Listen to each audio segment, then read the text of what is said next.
So, Stephanie Don Willis here for all the hotties and naughties.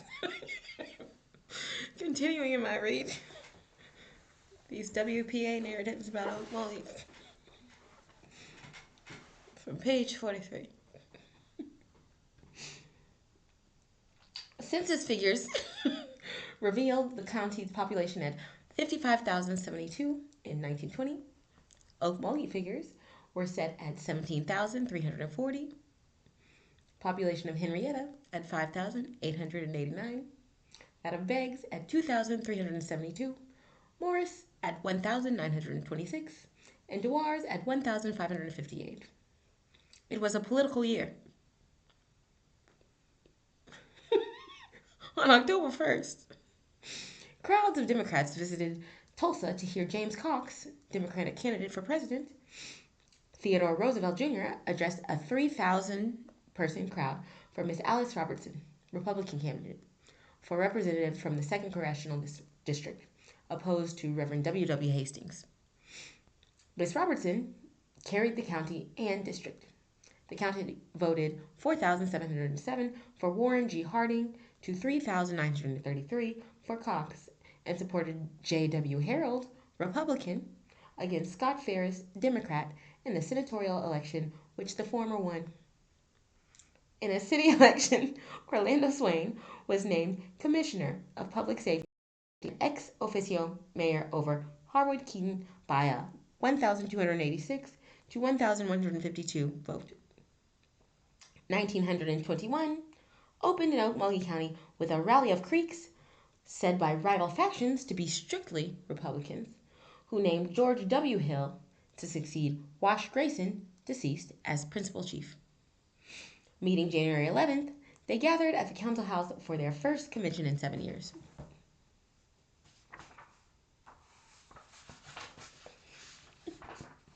This meeting was featured by the part taken by younger Indians who departed from precedent and claimed the floor. In one respect, did they adhere to custom. When an elder wished to speak, the younger tribesmen acceded to his wishes. The meeting had little effect. Its recommendation for the chief's position was discarded by President Wilson, who, on February 26, less than 2 weeks before he left office, appointed George Grayson, son of Wash Grayson, to the office.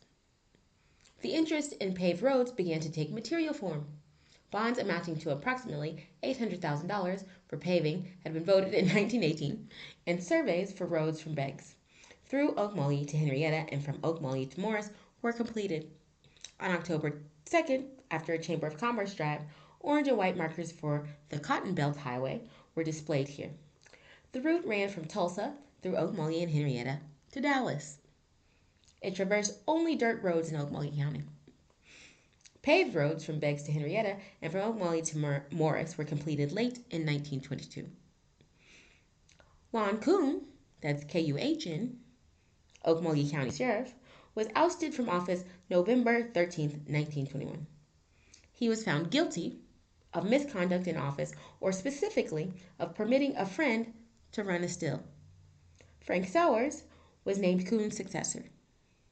The first tangible appearance of an organization destined to play an important role in county and state politics and history was made in Okmulgee, December 22, 1921.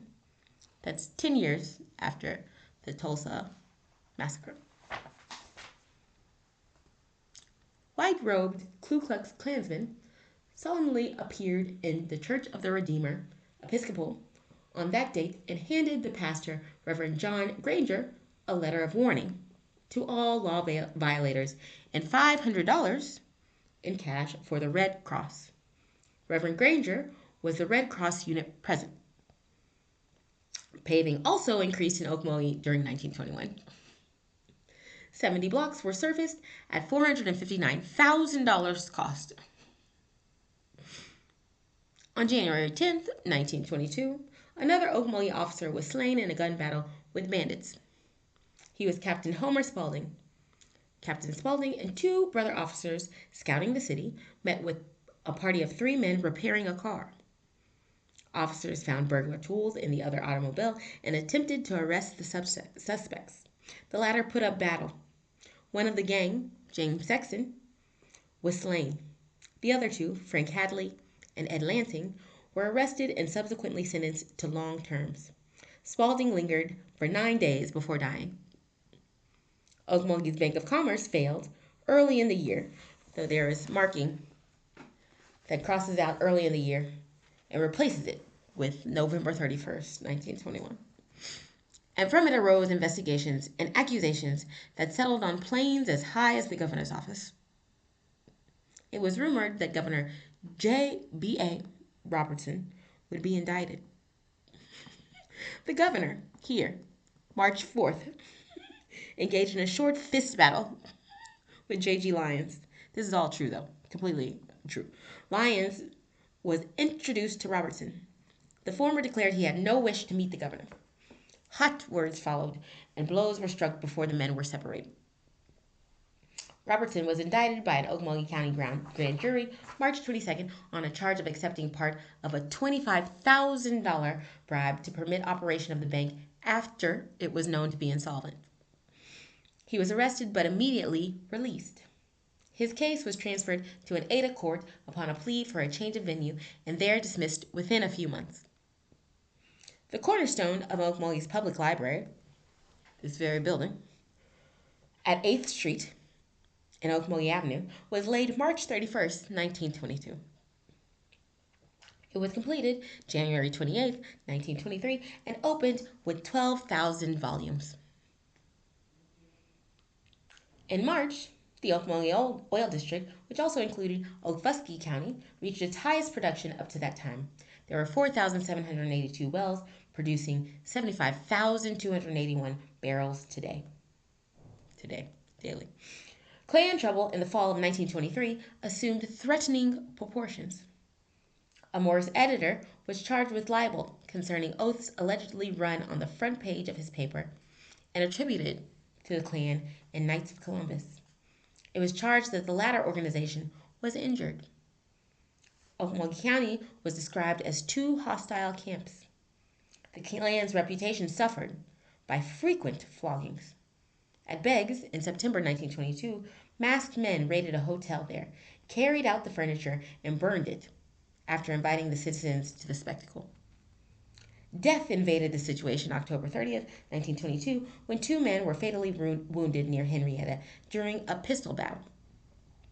Tom Bogus, Boggous, former deputy sheriff, and who had boasted at an anti-Klan meeting at Okmulgee that he led a group hostile to the Hooded Order, was called from a picture show at Spelter City.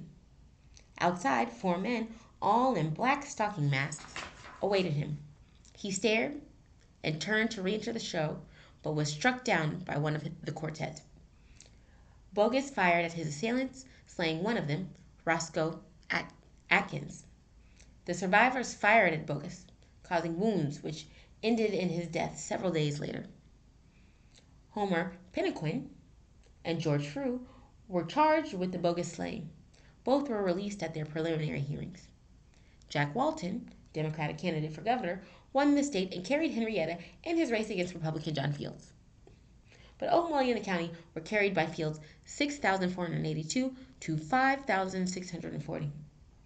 A political storm which held Oklahoma in its grip the last half of 1923, and which subsided only when a governor was swept from office, had its inception in more or less minor occurrences in southern Okmulgee County in the June of that year. Dun dun dun.